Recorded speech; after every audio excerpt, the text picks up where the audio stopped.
Bonjour, donc je suis le professeur Amir, chef de service d'anatomie, cytologie pathologique et de pathologie moléculaire au CHU Mustapha à Alger.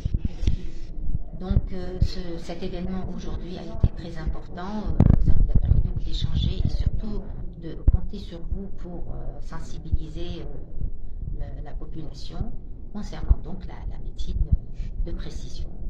Et comme je le disais, donc la médecine de précision, le rôle du pathologiste est un rôle crucial, un rôle central qui permet donc non seulement de faire le diagnostic précis du cancer et du sous-type du cancer, qui permet aussi donc de donner les éléments qu'il faut et les critères qu'il faut pour donner les détails, la cartographie moléculaire pour un traitement ciblé, un traitement donc de précision. Voilà.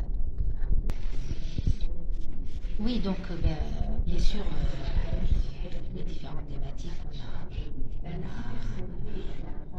on en a parlé, donc c'est à vous.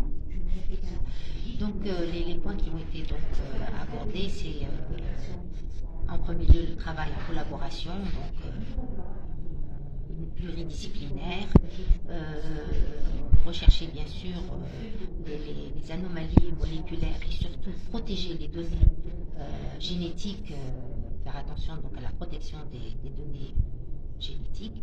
On a parlé également des réseaux aussi de prise en charge des patients puisqu'il y a une disparité entre les différentes régions.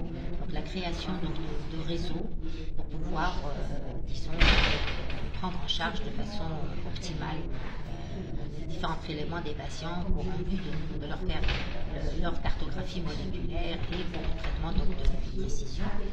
On a aussi insisté sur le fait que tous les cancers ne font pas forcément l'objet de ces testings. Donc il faut éviter le testing abusif. Si on fait un testing, c'est parce qu'on sait qu'il va y avoir quelque chose par la suite, c'est-à-dire qu'il va y avoir un médicament et un traitement. On ne fait pas pour faire parce que ça ne sert à rien. Ça ne sert à rien pour le patient. Donc tout doit être bien réglementé et ce qui va permettre donc une meilleure prise en charge de tous nos patients à travers le territoire national pour une meilleure santé pour nos Algériens. Oui, l'autre point dont on a discuté, c'est le développement de la mise en place de réunions de concertation pluridisciplinaire moléculaire, une à l'est, une à l'ouest et peut-être une au sud et bien sûr celle du centre, et pour permettre de récolter le maximum de données et de les échanger pour avoir une étude un petit peu de ce qui se fait, quelles sont les anomalies qui existent, les plus fréquentes qui existent en Algérie, parce que comme vous savez, les populations ne se ressemblent pas.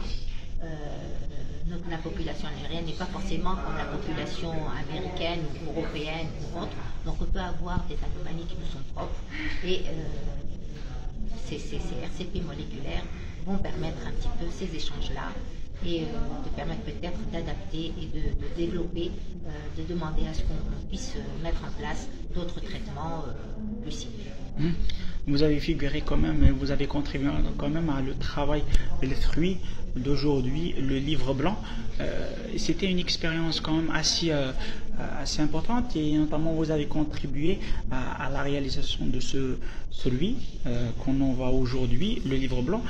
Comment ça a été l'expérience et comment ça a été la préparation de cette revue? Oui, on a commencé donc en 2023 et on s'est réunis à d'autres entreprises et chacun en fonction de sa thématique a développé donc son domaine et qu'on a abouti après plusieurs réunions donc abouti à ce livre blanc pour émettre des recommandations pour améliorer donc la prise en charge des patients.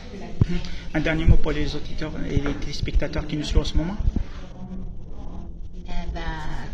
Un dernier mot, on est là pour nos patients. On essaye de démarrer des choses en espérant que ça puisse aboutir et arriver donc à améliorer la prise en charge de nos patients en Algérie, quels qu'ils soient, où qu'ils soient, pour qu'ils bénéficient tous de la même prise en charge, de la même, disons, thérapeutique et d'une meilleure santé, Inch'Allah.